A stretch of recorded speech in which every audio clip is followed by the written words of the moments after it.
ಸರಿ ಏ ಸಾಹೇಬ ನಿಂದ ನಾಳಿಗೆ ಯಾವ್ದು ಬರ್ತತಿ? ಬಿಜೆಪಿ. ಸಾಹೇಬ ನಿಂದು ಬಿಜೆಪಿ. ನಿಂದ ಬಿಜೆಪಿ. ನಿಂದ ಕಾಂಗ್ರೆಸ್.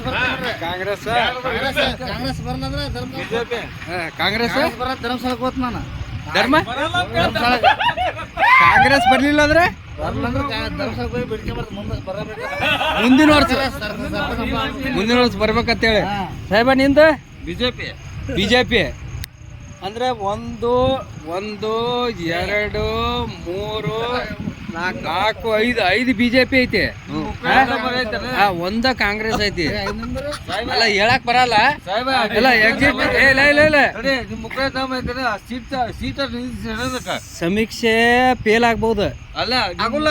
ಅಲ್ಲ ನಿಮ್ ಮುಖ ಲಾಸ್ಟ್ ಟೈಮ್ MLA ಎಲೆಕ್ಷನ್ ಇದ್ದಾಗ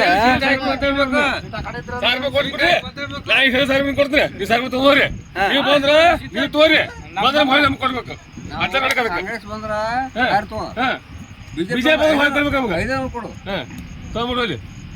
ಕಾಂಗ್ರೆಸ್ ಬಂದ್ರ 1000 ರೂಪಾಯಿ ನಾಕ್ ಕೊಡ್ಬೇಕ್ರಿ. ಬಿಜೆಪಿ ಕೊಡ್ಬೇಕ. ಕಾಂಗ್ರೆಸ್ ಬಂದ್ರ 1000 ಕೊಡ್ತೀವಿ. ಬಿಜೆಪಿ ಅಂದ್ರೆ 500 ಕೊಡ್ರಿ. ನೀವು ಕಾಂಗ್ರೆಸ್ ಮಾಡಿರಲ್ಲ ಸೀಟ್ ಅನೌನ್ಸ್ ಮಾಡ್ಬೇಕಲ್ಲ ಅಲ್ಲಿ. ನಮ್ದು ಆ ಪಕ್ಷ ಈ ಪಕ್ಷ ಇಲ್ಲ ನಮ್ದು. ಆ ಪಕ್ಷ ಈ ಪಕ್ಷ ಆ ಪಕ್ಷ ಈ ಪಕ್ಷ ಇಲ್ಲ ನಮ್ದು. ಒಟ್ರ ಬಡವ್ರ ಪಕ್ಷ ನಮ್ದು. ಜನರು ಉದ್ಧಾರ ಆಗ್ಬೇಕು. ಯಾವ್ದೋ ಪಕ್ಷ ಬರ್ಲಿ, ಅದ ಬಿಜೆಪಿ ಬರ್ಲಿ, ಕಾಂಗ್ರೆಸ್ ಬರ್ಲಿ, JDS ಬರ್ಲಿ, ಜನರಿಗೆ ಉದ್ಧಾರ ಮಾಡ್ಬೇಕು. ರಾಜ್ ಉದ್ಧಾರ ಆಗ್ಬೇಕು. ನೀವ ಹೇಳಾಕತ್ತೀರಲ್ಲ ಬರೀ ಕಾಂಗ್ರೆಸ್ ಬಿಜೆಪಿ ಅಂತ ಹೇಳಿ. ನಾವು ಕಾಂಗ್ರೆಸ್ ಬಿಜೆಪಿ ಇಷ್ಟೆಲ್ಲ ಮಾಡಾಕತ್ತೀರಿ ನೀವು. ಕಾಂಗ್ರೆಸ್ ಅಂತ ಹೇಳಿ. ಇಲ್ಲ ಕಾಂಗ್ರೆಸ್ ಇಲ್ಲ. ಇಲ್ಲ ನೀವು ವೀಕ್ಷಣೆ ಮಾಡಾಕತ್ತೀರಿ. ಇಲ್ಲ ವೀಕ್ಷಣೆ ಮಾಡೋ ಕಾಂಗ್ರೆಸ್ ಅಂತ ಹೇಳಿ. ಕಾಂಗ್ರೆಸ್ ಕಾಂಗ್ರೆಸ್ ಅಂದ್ರೆ ಮೊದ್ಲೇಕ್ ನೀವು ನಾವು ಒಂದಿಲ್ಲ ಇಲ್ಲಪ್ಪ. ಅಂದಾರ ಸಂಬಂಧ ನಿಮ್ಗ ದೇಶ ಉದ್ಧಾರ ಯಾರು ಮಾಡಾಕತ್ತಾರ? ಬಿಜೆಪಿ ಮಾಡೋರಿ. ನಾವು ದೇಶ ಯಾರು ಉದ್ಧಾರ ಮಾಡ್ತಾರ? ದೇಶ ಅಂದ್ರೆ ಏನು? ಹಳ್ಳಿಗಳು ಬಿಟ್ಟು ದೇಶ ಇಲ್ಲ. ದೇಶ ಉದ್ಧಾರ ಮಾಡೋರ್ಗೆ ನಾವು ಸಪೋರ್ಟ್.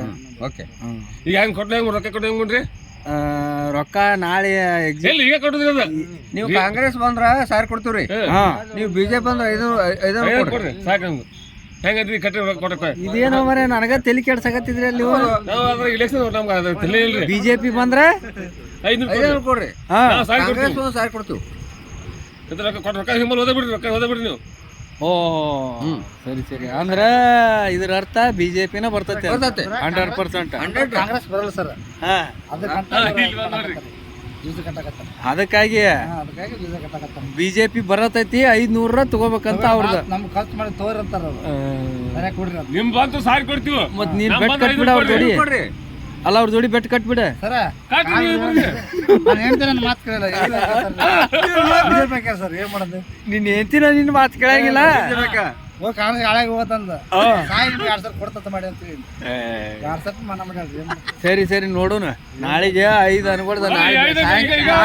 ನಾಳೆಗೆ ಸಾಯಂಕಾಲ ನಾಳೆಗೆ ಗೊತ್ತಾ ಏನಂತ ಈಗ ನಾನು ಹೆಂಡ್ತಿನ ಬಿಜೆಪಿ ಹಾಕಳವನು. ನಾನು ಏನ್ ಮಾಡ್ಲಿಲ್ಲ 12 ಗಂಟೆ ಅನ್ಕೊಡ್ದ ಗೊತ್ತಾಗ್ಬಿಡ್ತದೆ.